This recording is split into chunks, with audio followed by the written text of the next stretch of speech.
Bismillahirrahmanirrahim. Assalamualaikum warahmatullahi wabarakatuh. Alhamdulillah. Alhamdulillahilladzi arsala rasulahu bil huda wa dinil haqq lidhhirahu 'ala dini kullihi walau karihal musyrikun. Asyhadu an la ilaha illallah wahdahu la syarikalah wa asyhadu anna Muhammadan abduhu wa rasuluh.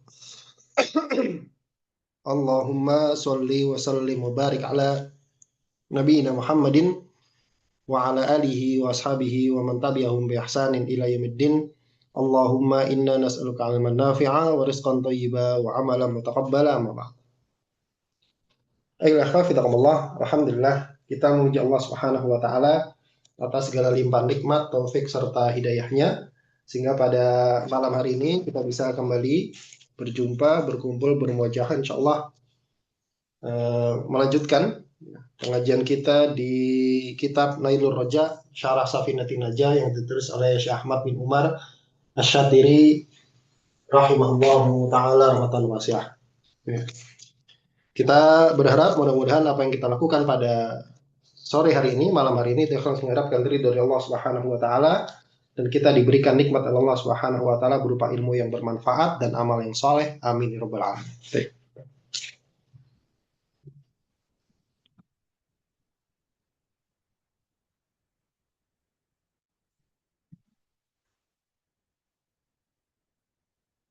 Ya. Ayolah, pada pertemuan sebelumnya kita sudah selesai membahas tentang syarat mengqashar sholat ya. Syarat mengqashar sholat. Insya Allah pada pertemuan kali ini kita akan membahas tentang syarat sah sholat Jumat. Syarat sah sholat Jumat. Kita lihat di sini Bismillahirrahmanirrahim. Qala al-musannifu rahimahullahu taala rahmatan wasi'ah. Wa nafa'ana bi ulumihi fi daroni amin. Berkata penulis Allah, faslun pasal. Syurutul Jum'ati sittatun. Syarat sah ya. Syarat sah sholat Jumat itu ada 6 ya. Syarat sah sholat Jumat itu ada 6. Ya. Maknanya anna syurutal lati tushtaratu li sihhatil jum'ati ziyadatan ala syuruti ghairiha min baqiyatis sholawati sittatun. Bahwasanya syarat yang dipersyaratkan li sihhatil jum'ah untuk sahnya sholat Jumat ziyadatan ala syuruti ghairiha sebagai tambahan atas syarat yang lainnya. Syarat sah sholat yang lainnya min baqiyatis sholawat dari sholat-sholat yang lain sittatun itu ada 6. Maksudnya gimana? Maksudnya ini syarat tambahan dari syarat sah sholat yang biasa. Syarat sah sholat kan ada menutup aurat gitu kan, menghadap kiblat, kemudian suci dari hadas, kemudian suci tempat, pakaian dan badan dari najis dan seterusnya dan seterusnya. Itu syarat sahnya sama ditambah dengan 6 ini khusus untuk sholat Jumat. Khusus untuk sholat Jumat. Baik. Hari Jumat sendiri, ya, hari Jumat sendiri itu di dalam madhab Syafi'i itu adalah hari yang paling afdol level 2 gitu ya. Jadi hari terafdol dalam setahun. Hari terafdol dalam setahun itu urutannya yang pertama hari Arafah. Hari Arafah. Kemudian yang kedua hari Jumat. Kemudian yang ketiga hari Idul Adha. Kemudian yang keempat hari hari Idul Fitri. Ya, hari Idul Fitri. Kamu namanya siapa? Namanya Hari. Hari apa? Hari Idul Fitri. Ya.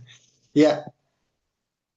Jadi hari terafdol dalam setahun itu urutannya begini dalam madhab Syafi'i. Yang pertama hari Arafah. Hari Arafah ini hari yang paling afdol, paling utama. Kemudian yang kedua hari Jumat. Kemudian baru Idul Adha, baru Idul Fitri. Jadi di Indonesia ini saya juga bingung ya, kenapa terbalik-balik gitu ya. Di Indonesia kan katanya mayoritas mazhab Syafi'i gitu ya. Kok hari Idul Fitri itu meriah sekali gitu ya. Tapi hari Jumat itu ya biasa aja gitu ya. Padahal hari Jumat sama hari Idul Fitri itu lebih afdal hari Jumat. Bahkan bedanya 2 level gitu ya. Nah, begitu. Tip. Itu tentang hari Jumat ya. Faedah aja, faedah tambahan. Kemudian kata beliau, wasa kata anisyurutilati tustaratu liwujubiha.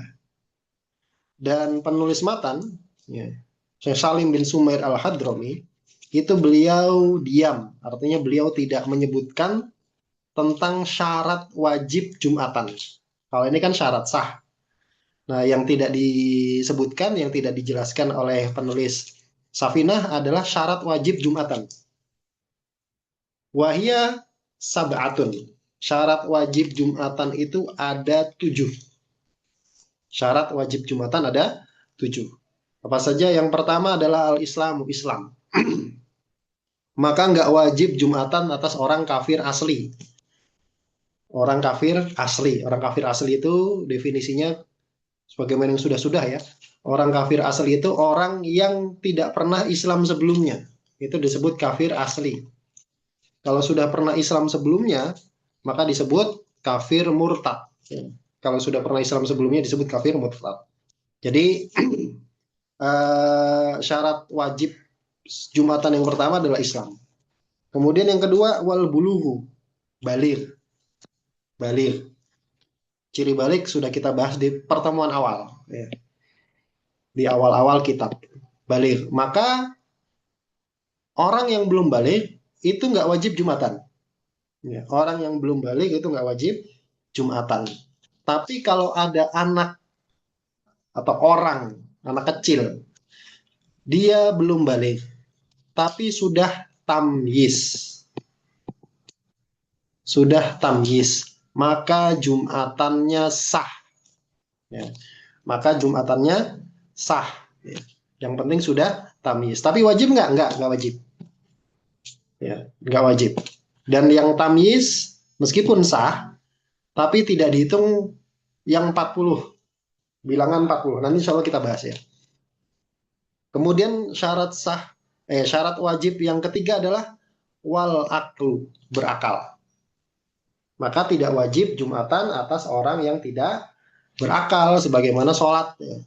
Sebagaimana sholat semua sholat itu tidak wajib atas orang gila, orang yang tidak berakal, orang hilang akal.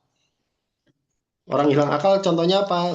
Termasuk orang yang pingsan. Ya. Termasuk orang yang pingsan, tidak sadarkan diri, koma. Misalkan ada orang dibius sama dokter karena satu penyakit, dia mau operasi begitu. Kemudian sama dokter dibius. Dibius, selesai operasi, tidak sadarkan diri selama misalkan 4 hari.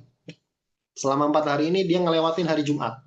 Misalkan nggak sadarnya dari hari Rabu, Kamis, Jumat, Sabtu. Minggunya baru sadar, misalkan. Hari Ahadnya baru sadar. Apakah selama Rabu, Kamis, Jumat, Sabtu itu dia wajib mengkodok seluruh sholatnya? Jawabannya tidak. Karena orang yang tidak sadar, orang yang tidak berakal, ya, itu tidak wajib sholat dan tidak wajib Jumatan. Itu syarat wajib yang ketiga. Kemudian syarat wajib yang keempat adalah wal hurriyatu, merdeka. Ya, merdeka. Alias bukan budak ya begitu ya. Jadi kalau budak itu dia tidak wajib Jumatan. Tapi kalau ada budak misalkan zaman dulu, zaman sekarang udah nggak ada ya. Misalkan ada budak ikut Jumatan. Sah nggak sholat Jumatnya? Sah. Nah, sholat Jumatnya sah. Kemudian yang berikutnya wadzukuratu. Ya, laki-laki. Laki-laki. Jadi syarat wajib Jumatan itu laki-laki. Kalau ada perempuan mau ikut Jumatan boleh nggak? Boleh. Sah nggak? Sah. Dan gugur sholat zuhurnya. Dan gugur sholat zuhurnya. Jadi ada perempuan misalkan, wah ada Jumatan nih, ikut gitu kan. Dia ikut Jumatan. Boleh nggak? Boleh. Sah nggak? Sah. Gugur sholat zuhurnya nggak? Gugur sholat zuhurnya. Tapi tidak wajib. Ya, tapi tidak wajib bagi perempuan. Kemudian syarat wajib yang keenam adalah wasihatu, sehat. sehat. Maka tidak wajib atas orang yang sakit. Tapi kalau ada orang sakit maksa mau Jumatan, saya mau Jumatan, dia maksa, dia pucat-pucat gitu kan, pakai infusan, dia ke masjid, terus sholat Jumat, sah nggak? Ya sah. Gugur sholat zuhurnya ya sama, gugur sholat zuhurnya. Kemudian yang ketujuh adalah wal iqamatu, mukim. Mukim. Maka orang mukim ini wajib Jumatan. Orang mukim ini wajib Jumatan. Kalau musafir mau Jumatan boleh nggak? Boleh-boleh aja. Sah nggak? Sah. Terkait mukim, terkait iqamah, ini nanti ada tiga istilah ya. Tiga hal terkait iqamah. Tiga hal terkait iqamah. Jadi manusia, orang itu dari sisi dia mukim atau tidak dalam pembahasan Jumatan, itu dibagi menjadi tiga. Dibagi menjadi tiga. Yang pertama mustautin. Mustautin. Kemudian yang kedua mukim. Kemudian yang ketiga musafir.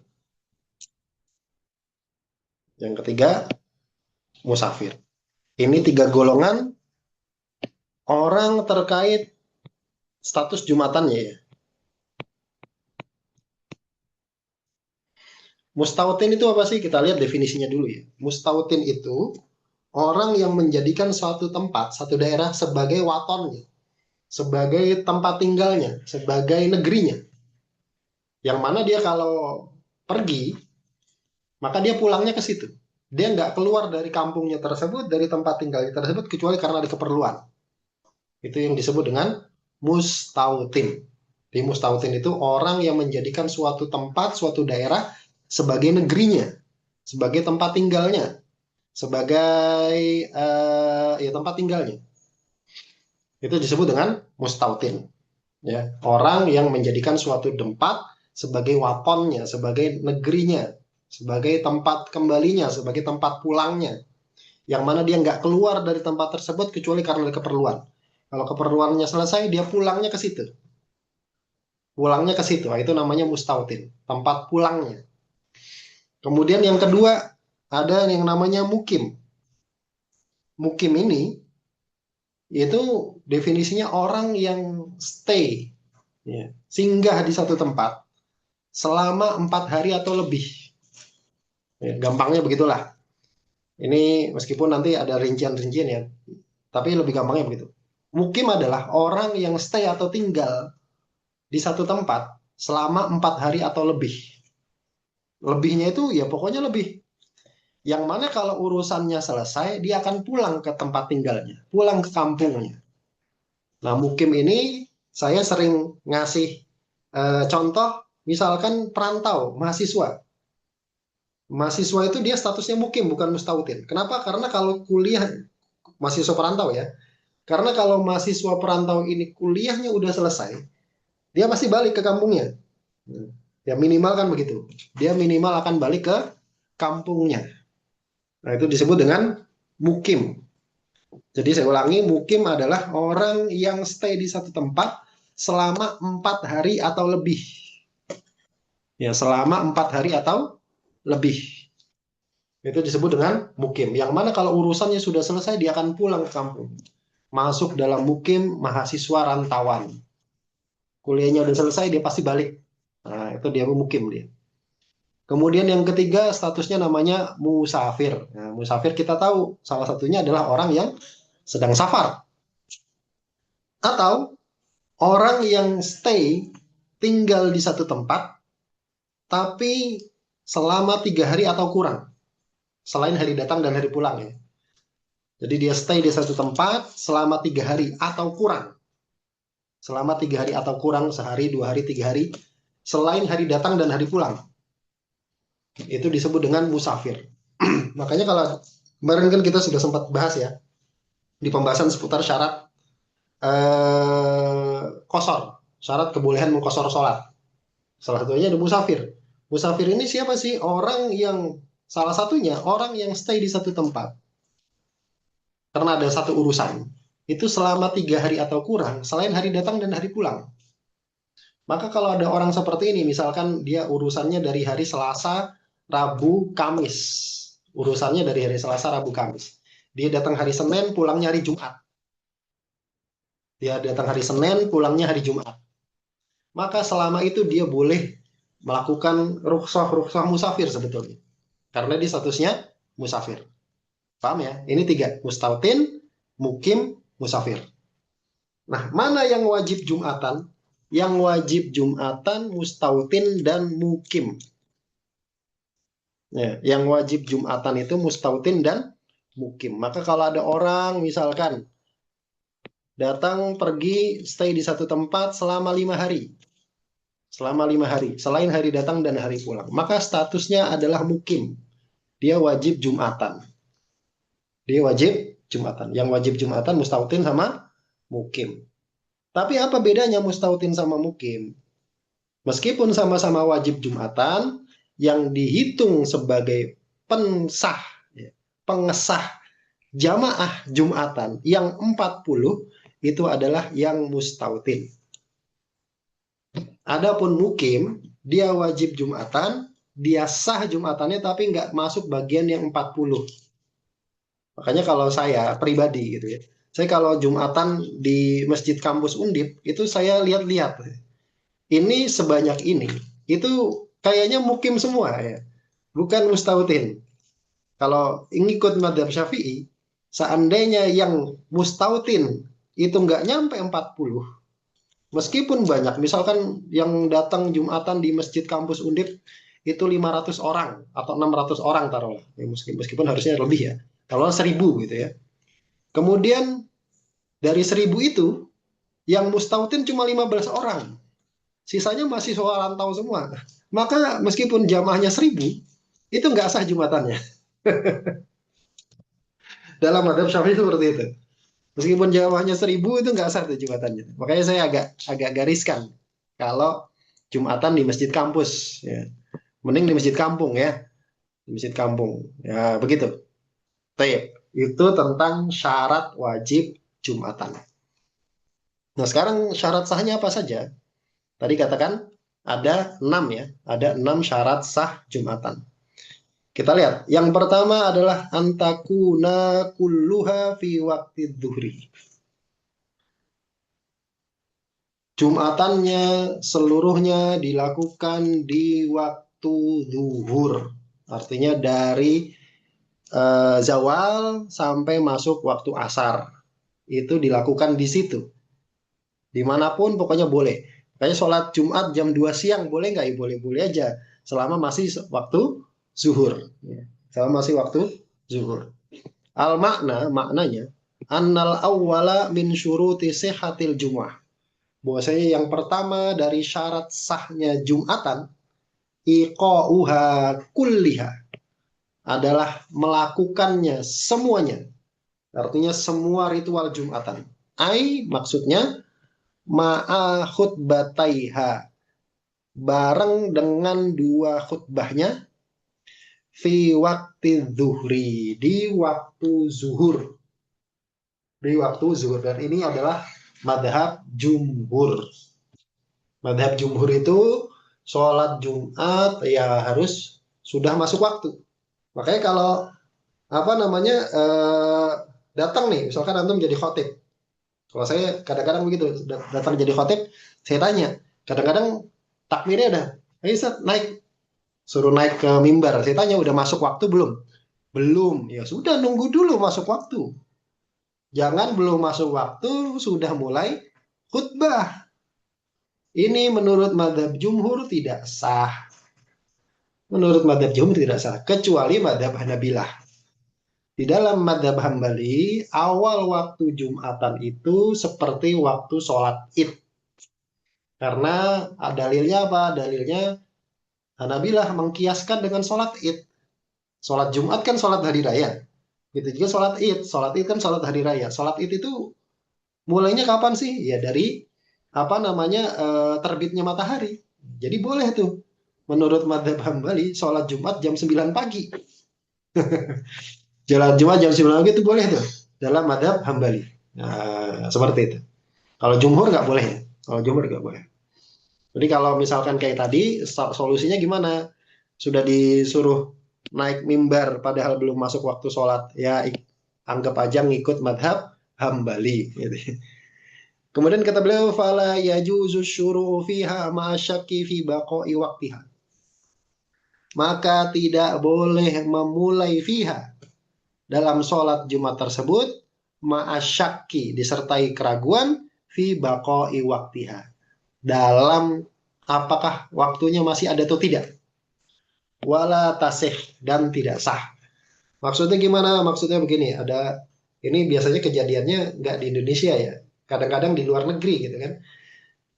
Eh Jumatannya kadang ada 2 gelombang atau 3 gelombang ya. Saya dengar-dengar begitu. Katanya kalau di negeri-negeri yang tidak mayoritas Muslim, itu Jumatannya dibagi menjadi beberapa kloter. Misalkan kloter terakhir udah mepet asar. Ketika mau melakukan sholat Jumat, dia ragu, ini masih zuhur atau udah masuk asar? Ya, kasusnya begitu. Misalkan di luar negeri masjidnya nggak cukup, akhirnya sholat Jumatnya beberapa kloter tuh, kadang 3, kadang 4 gitu kan. Kemudian kloter terakhir, ini tengok-tengok nih, ini masih waktu zuhur nggak ya? Apa udah masuk waktu asar? Ragu. Kalau kondisinya syak, kalau kondisinya ragu maka nggak boleh sholat Jumat dan nggak sah. Belum mulai kan? Nggak boleh sholat Jumat, harus sholat zuhur. Harus sholat zuhur. Kemudian kata beliau,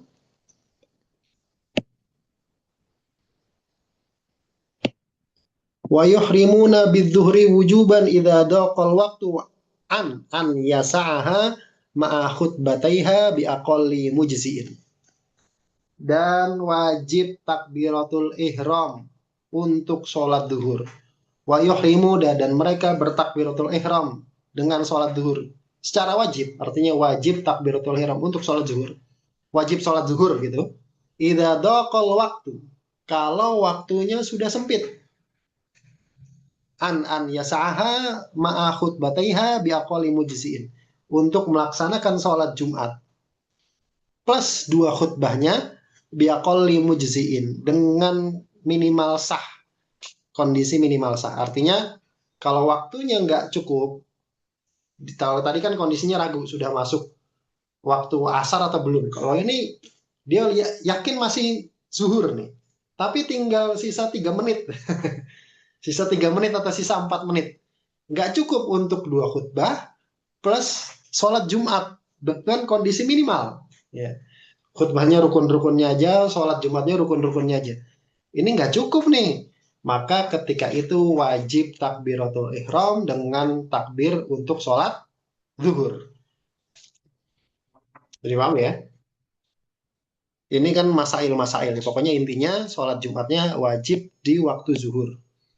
Kemudian kata beliau, falau syakka fi baqaihi. Seandainya orang-orang yang mau Jumatan ini ragu tentang apakah waktunya masih tersisa atau tidak.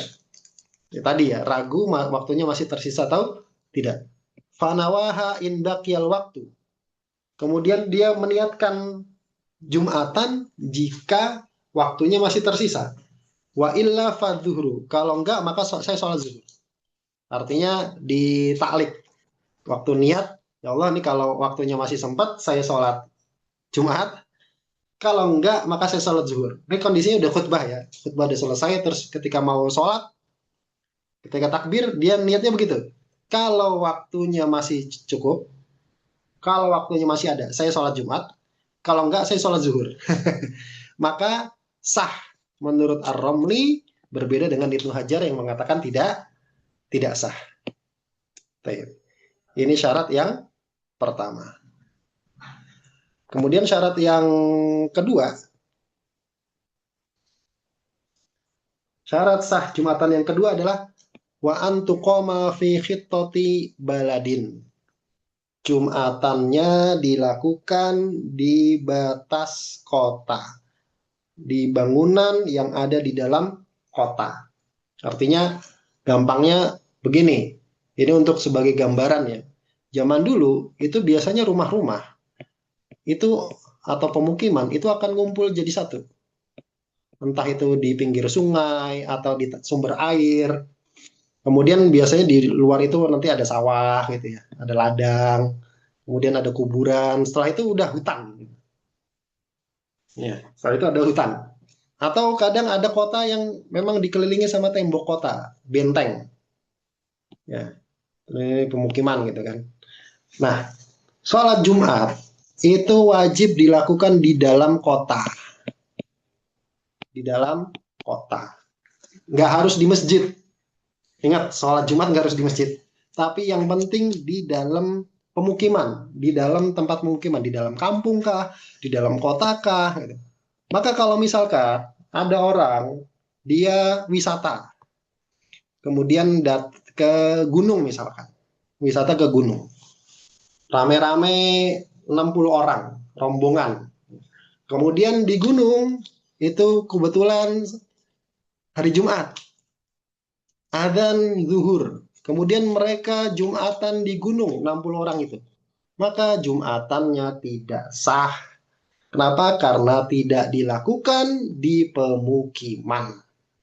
Tidak dilakukan di dalam kota, di dalam kampung. Ya dia lakukan di gunung, di hutan. Nggak ada apa-apaan. Nah itu nggak sah. Tuh. Itu gambarannya seperti itu ya. Gambarnya seperti itu. Al-makna, maknanya. An-nathaniya min syuruti sihatil jum'ah. Bahwasanya yang kedua dari syarat sah Jumatan antuqoma fi khittati abniyatin fi khittati abniyati autonil mujammi'in, yaitu Jumatannya ditegakkan fi khittati di batas abniyati bangunan autoni negeri kota kampung mujammi'in, orang yang Jumatan tadi. Jumatan wajib dilakukan di dalam pemukiman penduduk, baik itu kota, baik itu kampung, baik itu kelurahan, kecamatan, perumahan, pokoknya begitu. Harus dilakukan di dalam pemukiman. Ya.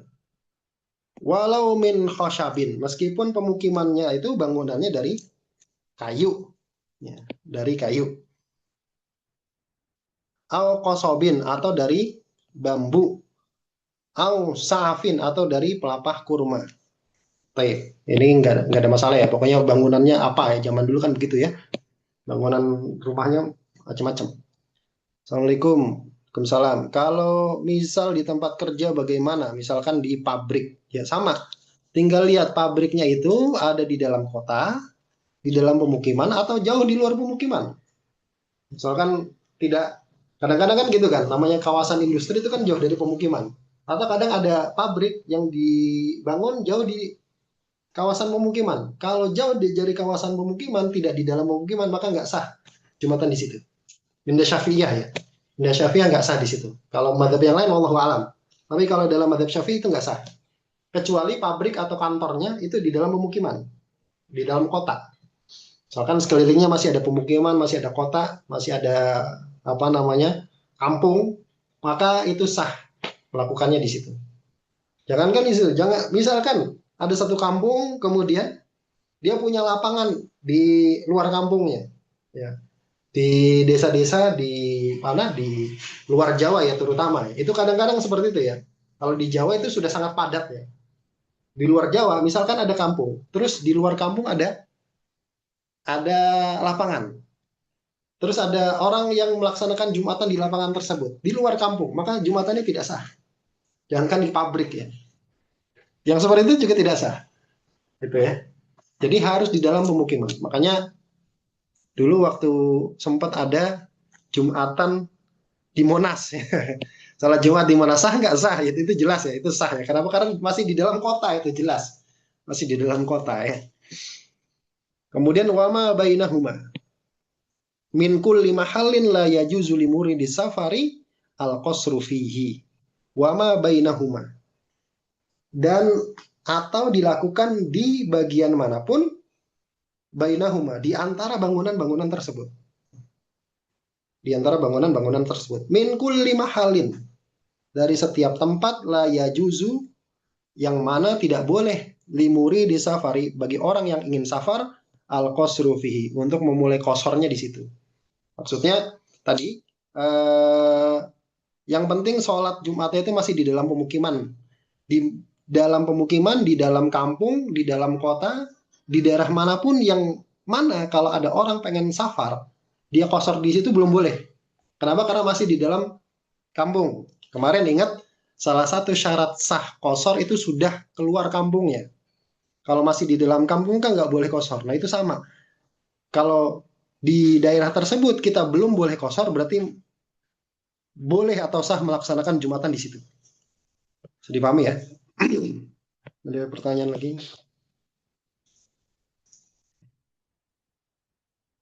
Izin bertanya, kalau apa tadi? Kalau sholatnya di masjid dalam mall, jadi di dalam suatu mall itu ada ribuan orang yang setiap hari di situ dan sholat di waktu. Apakah sholat Jumatnya sama? Lihat mallnya, mallnya itu di dalam kota enggak? Gitu kan. Kalau di dalam kota maka sah. Kalau insya Allah misalkan mall itu kan biasanya di dalam kota ya. Kalau di Bekasi tempat saya, misalkan di Sumarekon, ya, itu jelas di dalam perumahan, ya. Nah itu masih sah. Atau di mall mana metropolitan, pokoknya itu masih di dalam kota kan. Kalau masih di dalam kota itu masih sah, itu masih sah. Kecuali kalau mallnya itu di luar kota atau di luar pemukiman. Jadi ingat ya, bayangan kita, makanya tadi saya kasih gambaran. Zaman dulu itu begitu, nih rumah, rumah, rumah, rumah. Terus setelah itu di luar kan nggak ada apa-apaan. Kalau zaman sekarang kan sudah sangat padat gitu ya, sudah sangat padat yang agak sulit untuk menentukan mana batas pemukiman, mana tidak. Nah, kalau tadi mall, bangunan, kantor, pabrik, lapangan itu masih di dalam pemukiman, masih di dalam kampung, masih di dalam kota, di sekelilingnya masih ada pemukiman, maka sah. Tapi kalau di luar, artinya di sekitarnya nggak ada. Kayak misalkan eh, ini kota nih, kemudian ada jalan jauh gitu kan, terus setelah itu nanti sini ada pabrik. Nah, kemudian pada Jumatan di sini, ini nggak baru nggak sah, gitu ya. Nah, kemudian kata beliau, falau lazama ahlul khiyami maudi'an minas sohra. Seandainya orang yang tinggal di tenda ini udah nggak relevan zaman sekarang ya. Tapi mungkin kalau di Arab sana masih relevan ya. Seandainya ada orang yang ahlul khiyam itu orang yang tinggal di tenda. Antum tahu ya di Arab-Arab itu suka di gurun itu suka ada orang yang tinggal di tenda-tenda begini ya. Yang disebut dengan Arab Badui gitu ya. Mereka tinggalnya nomaden. Ada oase, mereka singgah situ. Nanti kalau makanannya udah habis, mereka pindah lagi gitu ya. Jadi rumahnya bisa dibawa-bawa ya. Itu gambarannya. Kalau lazam ahlul khiyam, seandainya ada ahlul khiyam, ada orang yang tinggal di tenda, itu menetap, mau di satu tempat, minas sohro, di gurun. Jadi orang orang nomaden ini kemudian bangun bangun pemukimannya di gurun, lam tasih hajum atau fitil kal khiyam, maka nggak sah untuk mengadakan Jumatan. Kenapa? Karena mereka tinggalnya di kemah dan kemahnya itu bisa dibawa-bawa, bisa dibongkar pasang. Tapi watajibu alaihim in sami'un nida'a min mahallihi wa illa fala. Jadi orang yang tinggal di tenda ini itu nggak sah bikin Jumatan di sekitar pemukiman mereka. Misalkan di tenda gitu kan. Terus bikin Jumatan mereka. Ini nggak sah. Tapi orang yang tinggal ini itu wajib Jumatan nggak? Wajib Jumatan. Insami'un nida min mahalliha. Jika mereka mendengar adzan Jumat dari tempatnya. Wa illa falah. Kalau enggak maka enggak wajib. Maka enggak wajib. Jadi misalkan ini ada kota, sekarang udah nggak begitu relevan ya. Kota nih temboknya, kemudian misalkan ada orang Badui, ya orang Badui yang bikin pemukiman di luar tembok kota. Mereka bikin pemukiman di sini. Nah, kalau mereka dengar Jumatan dari kota ini, maka wajib Jumatan. Wajib Jumatan. Kalau enggak maka tidak wajib Jumatan. Begitu. Wallahu ta'ala alam bisawab. Insya Allah kita lanjutkan di pertemuan berikutnya. Masih terkait dengan syarat sah Jumatan. Ya, baru 2 ya. Ada 6, berarti masih sisa 4. Insya Allah kita bahas di pertemuan berikutnya. Yang benar datangnya dari Allah Subhanahu wa taala dan Rasulnya, dan yang salah dari saya pribadi dan dari syaitan, dan saya mohon atasnya. Kita tutup dengan membaca doa kafaratul majelis. Bismillahirrahmanirrahim. Subhanakallahumma bihamdika asyhadu an la ilaha illa anta astaghfiruka wa atubu ilaik. Assalamualaikum warahmatullahi wabarakatuh.